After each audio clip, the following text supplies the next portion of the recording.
समाधान समाधान समाधान। नमस्कार, आदाब, सत श्री अकाल मित्रों, स्वागत है आप सभी का समाधान कार्यक्रम में। मित्रों, आपने ओलंपिक में, कॉमनवेल्थ गेम्स में या एशियाड में किसी तीरंदाज को या निशानेबाज को निशाना लगाते हुए देखा होगा। आपने पाया होगा कि वो कितनी एकाग्रता के साथ अपने लक्ष्य को भेदते हैं। उनकी सफलता इस बात पे ही निर्भर करती है कि वो कितने एकाग्र हैं। यदि मन उनका विचलन की स्थिति में आता है तो उनका निशाना चूक जाता है, वो असफल हो जाते हैं। वैसे ही आपने शेर को या बाज को देखा होगा शिकार करते हुए। अपने घर में छिपकली को ही आपने देखा होगा कि जब वो शिकार करती है तो कितनी एकाग्र हो जाती है और कितनी सधे कदमों से अपने शिकार की ओर बढ़ती है। किसी वैज्ञानिक को यदि आप देखते हैं तो भी उनमें एकाग्रता बहुत महत्व रखती है। यदि उनकी पत्नी भोजन लेके पहुंचती है तो वो ये खुद नहीं समझ पाती कि वो नाश्ता करने वाले हैं या भोजन करने वाले हैं या रात्रि भोजन करने वाले हैं। ये उनकी एकाग्रता है कि अपने कार्य में ऐसे तल्लीन है कि बाहरी दुनिया से पूरी तरह से कट ऑफ हो जाते हैं। स्वामी विवेकानंद जी का भी बहुत सुंदर उदाहरण है। विद्यार्थियों की आजकल बड़ी समस्या रहती है कि पढ़ते हैं और साथ साथ भूलते चले जाते हैं। लेकिन विवेकानंद जी जो एक बार पढ़ लेते थे किताब, पेज वाइज वो बता दिया करते थे कि किस पेज में क्या लिखा हुआ है। और जब उनसे ये पूछा जाता था कि आप ये कैसे करते हैं तो वो यही कहते थे, एकाग्रता ही इसका कारण है। तो मित्रों, हर फील्ड में एकाग्रता की महत्ता है और खास करके साधना के क्षेत्र में तो एकाग्रता बहुत ज्यादा महत्व रखती है। तो कैसे हम अपनी एकाग्रता को बढ़ाते चलें, ये बहुत महत्वपूर्ण प्रश्न है। आज इसी पे भ्राता जी से प्रकाश लेंगे। आइए पहले उनका अभिनंदन करते हैं। भ्राता जी, बहुत बहुत स्वागत और अभिनंदन। शुक्रिया।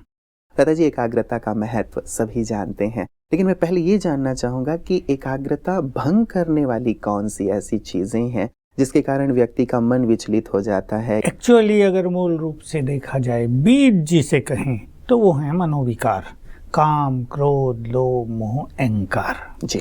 ये असली कारण है। फिर ये समझ लो बीज और फिर इसका वृक्ष।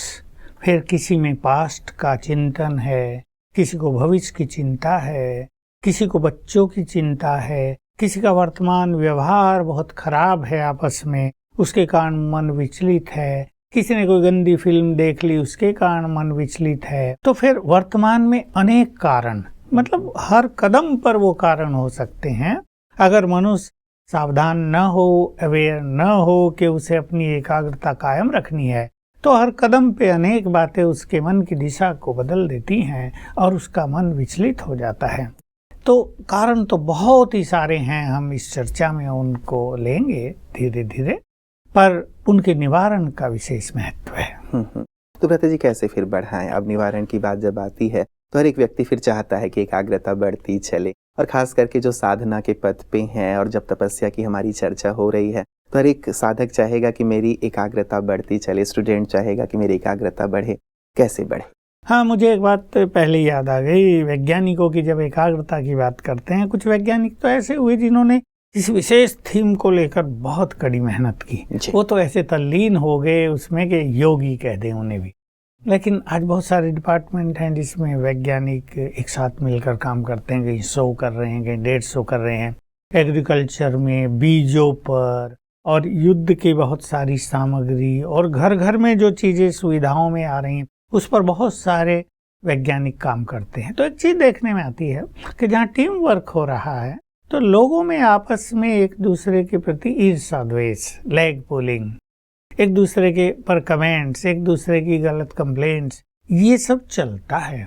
इसके कारण जो अच्छे वैज्ञानिक हैं उनका मन भी विचलित होने लगता है। तो मैं पहले सबसे रिक्वेस्ट करूंगा कि जहाँ हम एक सुंदर कार्य करने में तत्पर हों तो हमारी टीम के सभी सदस्य एक दूसरे को सहयोग दें, उन्हें सम्मान दें, बड़ा प्यार दें, अपनापन दें, ताकि उनका चित्त बहुत ज़्यादा एकाग्र है। अन्यथा ये सब बातें उनको उस चीज़ से अलग कर देती हैं जो उन्हें करना है। ये बात हर फील्ड में मनुष्य को बहुत ज़्यादा ध्यान रखनी चाहिए। एकाग्रता की बात को हम लें, 3 शक्तियाँ इसमें विशेष रूप से काम करती हैं: मन, बुद्धि और ब्रेन, मनुष्य का मस्तिष्क। देखिए, मेरी इस बात को सुन के बहुत सारे मेडिकल साइंटिस्ट या साइकोलॉजिस्ट या और लोग कहेंगे बुद्धि और ब्रेन ये अलग चीज़ हैं क्या? परंतु इंग्लिश में भी इनके दो शब्द हैं, इंटेलेक्ट एंड ब्रेन। तो दो तो हो गए और तीसरा मन को माइंड।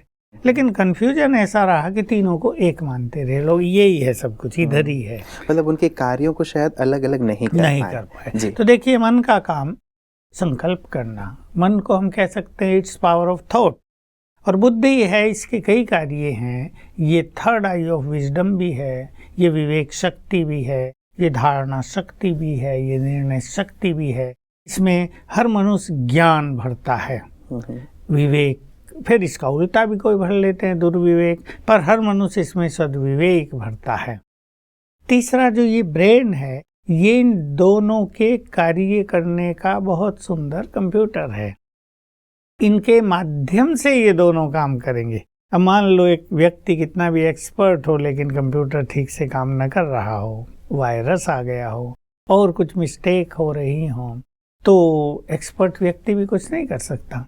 तो हमारे ब्रेन का एफिशिएंट होना, स्ट्रोंग होना बहुत आवश्यक है।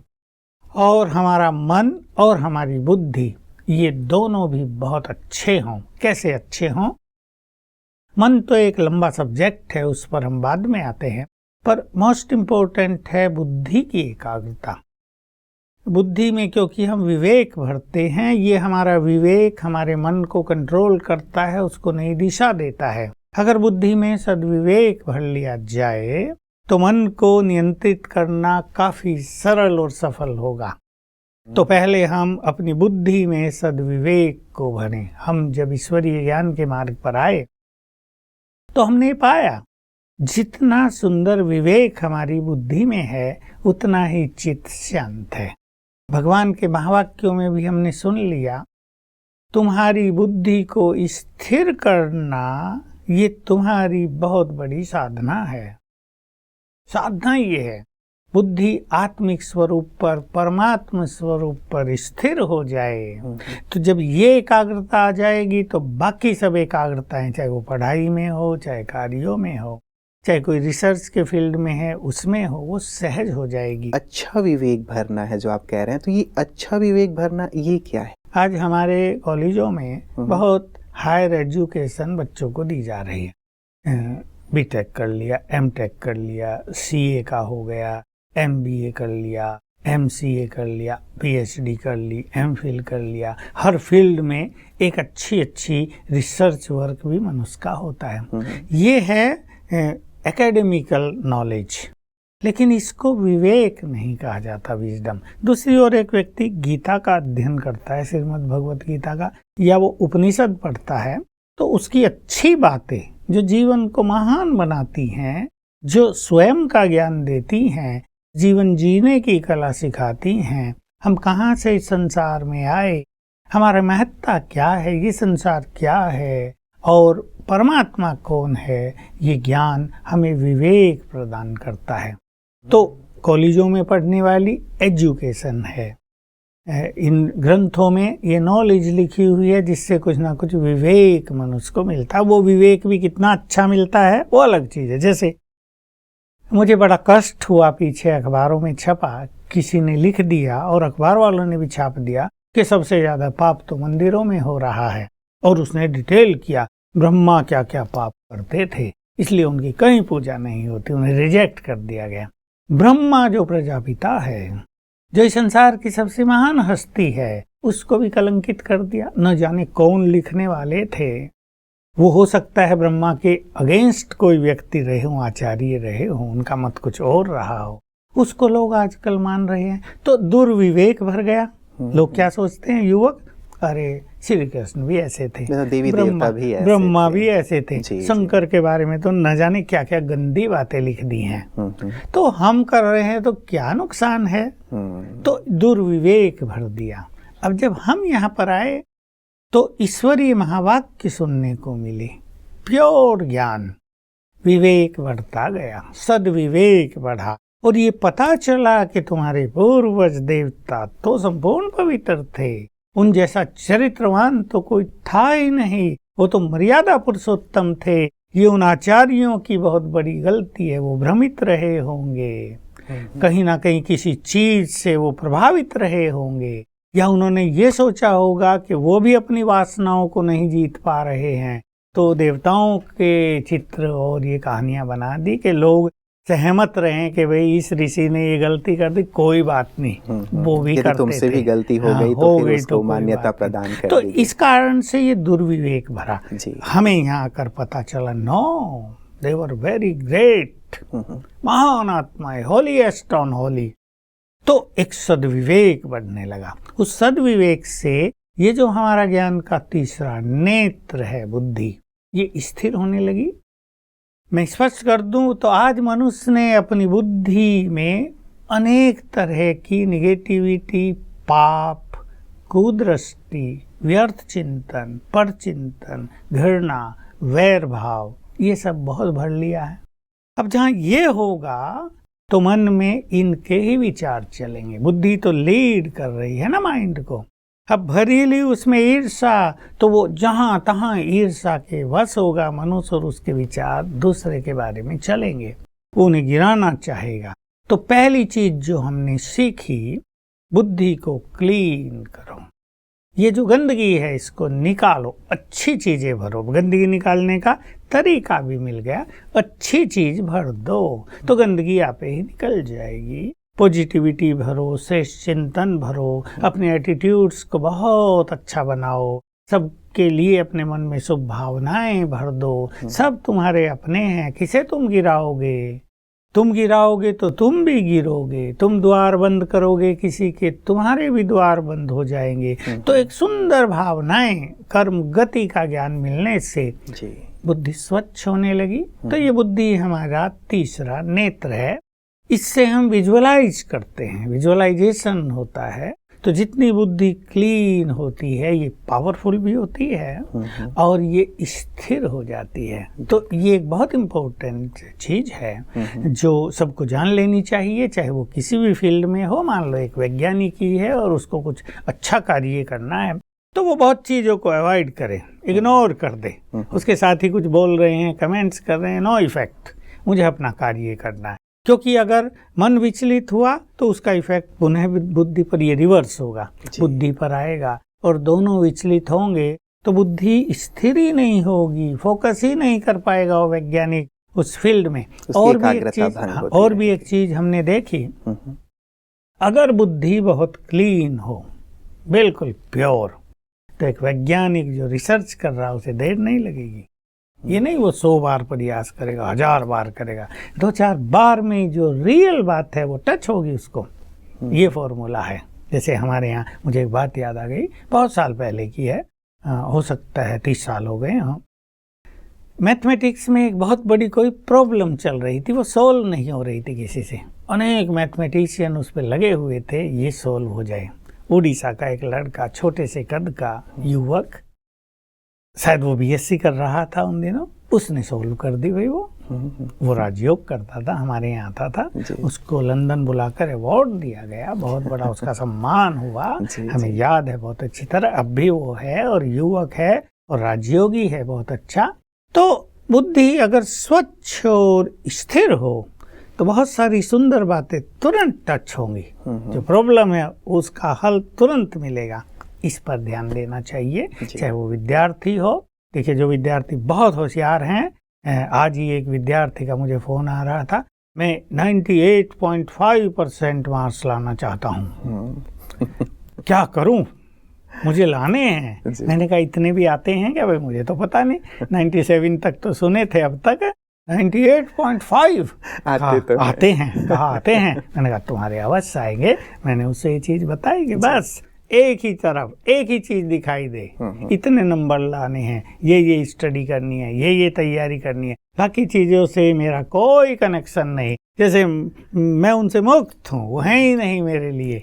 और विजन बनाओ और अभ्यास करो, बहुत अच्छे जो हम सिखाते हैं मास्टर सर सत्यवान, तो बड़ा खुश हुआ। वो करेगा तो एक तरफ हो जाना चाहिए। बिल्कुल, मतलब भ्राता जी बात यही रही कि बुद्धि बहुत ही महत्वपूर्ण तत्व है इसके लिए, और हम अपनी बुद्धि को स्वच्छ रखें, उसमें श्रेष्ठ विवेक भरें। और ये श्रेष्ठ विवेक हमें श्रीमद् भगवद गीता से, उपनिषद से और अच्छी किताबों से मिलेंगी जो हमारे अंदर चिंतन को श्रेष्ठ करेंगे। भ्राता जी, इससे पहले कि एकाग्रता पे आगे बढ़ें, एक बात आपने छेड़ दी थी, वो मेरे मन में खटक रही है कि ये जो देवी देवताओं के लिए ऐसी बातें लिखी गई हैं, जैसे आपने ब्रह्मा जी के लिए कहा या शंकर जी के लिए कहा, या ऐसे कई मंदिर भी हमारे देश में हैं जो ऐसी जो कृत्य हैं वो करते हुए प्रदर्शित किए गए हैं, तो आम मानव के मन में सचमुच ये बात आ जाती है कि जब इतने श्रेष्ठ महान आत्माएं जो थे, देवात्माएं जो थे, या ऋषि मुनि भी थे जो फेल हो गए और इस चीज़ में लिप्त थे, तो हम ये करते हैं तो इसमें क्या बुराई है। तो ये जो तर्क दिया जाता है वो तर्क शायद कहीं ना कहीं पुख्ता हो जाता है उनकी दृष्टि में। तो ब्रदर जी, क्या ऐसा था, और नहीं था तो ऐसा क्यों ये प्रदर्शित किया? मैं भी जब गया, पुरी में गया और उड़ीसा के बहुत सारे मंदिर मुझे दिखाए, तो उनको देखा नहीं जा सकता था, उनमें गंदे चित्र बने हुए थे और देवी देवताओं के बने हुए थे। तो मैंने किसी से बात की, बहुत अच्छे व्यक्ति मुझे मिल गए जो वहाँ मंदिर में थे। मैंने उनसे पूछा, आखिर पवित्र मंदिर, अगर कहीं बाहर ऐसा काम होने लगे तो उन पे केस हो जाए, कोई लोग वहाँ जाएंगे नहीं, उसकी तरफ देखेंगे नहीं। अगर किसी सिटी में ऐसा होने लगे तो वो सिटी बदनाम हो जाएगा, एक क्रिमिनल सिटी है, यहाँ वैश्यालय है, ये तो गंदगी है, और अंदर देवताओं की सुंदर मूर्तियां और आपने बाहर ये सब ऊपर जो पूरी दीवारें हैं, ये गंदे चित्र क्यों अंकित किए हैं? तो उसने मुझे एक रहस्य बताया जो मेरी भी समझ में आया। मैंने फिर अपने यहाँ आकर वो बताया, सबने उसे स्वीकार किया। उसने बताया, वो बहुत अच्छा, मुझे उसकी बातों से लगा, वो बहुत अच्छा चिंतक और बहुत अच्छा स्कॉलर था। उसने मुझे कहा कि जब भारत में बौद्ध धर्म बहुत फैल गया था, अनेक लोग बौद्ध सन्यासी बनने लगे, ब्रह्मचर्य पालन करने लगे, तो पंडितों को ये हो गया, अब क्या होगा?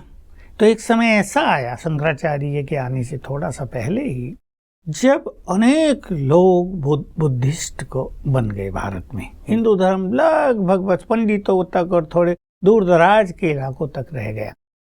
अब बहुत सारी पवित्रता की धारणाएं चलने लगी, सन्यासी बनने लगे। तो जब बौद्ध धर्म को समाप्त किया भारत से, तो पंडितों ने, आचार्यों ने ये सोचा, अब ये पुनः मनुष्य के अंदर जागृति कैसी लाई जाए, नहीं तो संतान उत्पत्ति नहीं होगी और ये संसार तो नष्ट हो जाएगा। तो उन्होंने कहा, देखो अब पुनः हिंदू धर्म की स्थापना हो गई है, जहाँ तहाँ मंदिर बन रहे हैं, लोग मंदिरों में जाएंगे पुनः, तो मंदिरों पर अगर ऐसे चित्र अंकित कर दिए जाएं तो लोगों को प्रेरणा मिलेगी कि हाँ, इसको करने में कोई हर्जा नहीं है। का इसलिए ये चीजें बना दी गई थी, पुनः संतान उत्पत्ति प्रारंभ हो, क्योंकि एक तरह से संतान उत्पत्ति का जो ये है गणना, वो रुक गई थी। तो ये उसका कारण बना। बाकी देवता तो बहुत पवित्र थे। मैं कह सकता हूँ, जिन देवताओं के दर्शन करने के लिए मनुष्य बहुत पवित्र होकर जाता है, जूते चप्पल बाहर निकालेगा, उपवास भी रखता कपड़े है भी तो अलग भी पहनेगा। देखिए आप, वहाँ के वस्त्र अलग होंगे, स्नान आदि करके जाएगा, वहाँ गंदगी भी नहीं होगी, देवताओं की मूर्ति को बिना ब्राह्मणों के कोई छू भी नहीं सकेगा, स्नान भी नहीं करा सकेगा।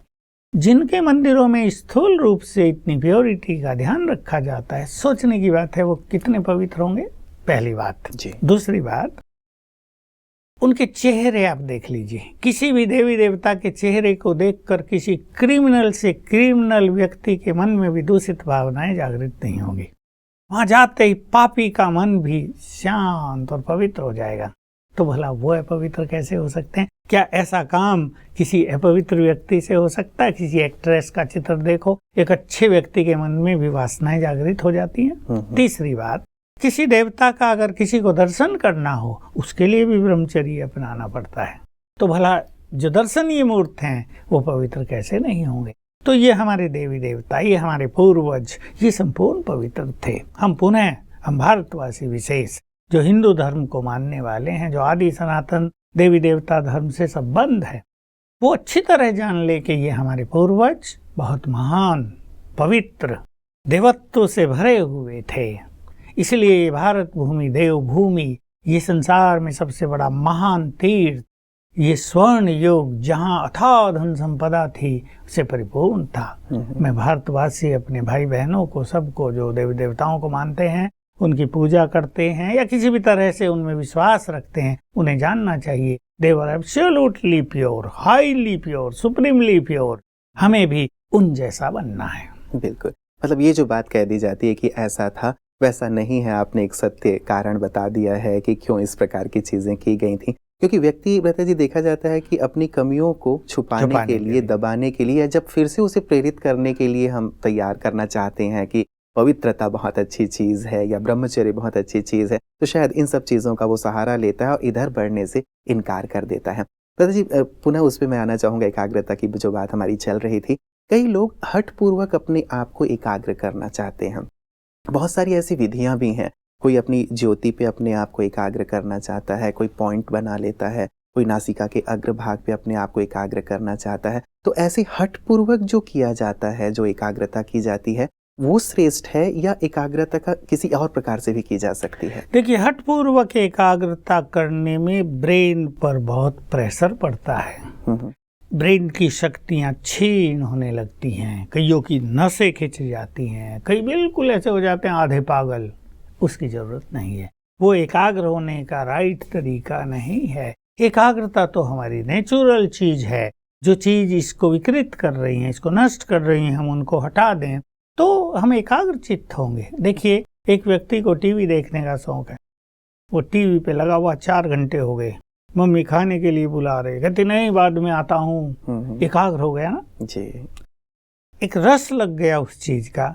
एक युवक लैपटॉप पर बैठा है, नेट खोला हुआ है, कुछ देख रहा है, उसमें इतना मगन है कि उसे और कुछ पता नहीं उसके चारों ओर भी क्या हो रहा है, लोग आ जा रहे हैं, वो उससे अनभिज्ञ है। ये एकाग्रता होगी क्योंकि उसमें रुचि है। तो एकाग्रता हमारी एक नेचुरल टेंडेंसी भी है। अगर हम उसको पहचान लें और उसको विकसित करें तो ये झंझट हमें करने की जरूरत नहीं पड़ेगी और हम इसको एंजॉय करेंगे। जबरदस्ती एकाग्रता, जैसे मैंने कहा, इसका आंखों पर भी बुरा असर होगा, ब्रेन पर तो बहुत बुरा असर होता है। क्योंकि मेरे पास ऐसे केस आ चुके हैं 10-20 युवक जो कहते हैं पता नहीं क्या हो गया, हम योग करते हैं अब तो दिमाग खींचने लगता है, हमसे तो होता नहीं है। जब मैं उनसे पूछता हूँ डिटेल तो पता चलता है रात को जागे, जबरदस्ती एकाग्र किया अपने को, तो ब्रेन की शक्तियां डैमेज हो गई, उसमें कई डेफिशिएंसी आ गई। इसलिए इसकी जरूरत नहीं। प्रॉपर नींद, प्रॉपर डाइट, उससे हम अपने तन को और अपने ब्रेन को बिल्कुल एनर्जेटिक बनाएं और इससे हमारा ब्रेन हमारी एकाग्रता में बहुत मदद करेगा, मिलेगी। जी, तो प्रत्यय जी, जो मूल प्रश्न जो मैंने आपसे पहले किया था कि यदि अब एक सही तरीके से हम अपनी एकाग्रता को क्रमशः बढ़ाना चाहते हैं तो किस प्रकार का अभ्यास आप सजेस्ट करेंगे? हाँ, मैं मन की बात पर तो बाद में आऊंगा, इस पर हम विस्तार से चर्चा करेंगे। मन में सुंदर विचार और बुद्धि विजुअलाइज करे परमात्मा के स्वरूप को, जो हमारा अपना है। उसमें भी ये नहीं किसी बिंदु पर हम जबरदस्ती फोकस किए हुए, वो हमारा अपना है। ये लवफुल कंसंट्रेशन है। ध्यान देंगे इस शब्द पर। बहुत प्यार है हमारा जिससे, उस पर हम एकाग्र हो रहे हैं। तो प्यार हमारी एकाग्रता को परफेक्ट करने में बहुत बड़ी भूमिका निभाएगा। तो परमात्मा के बारे में, अपने बारे में हम प्यार के सुंदर संकल्प क्रिएट करें।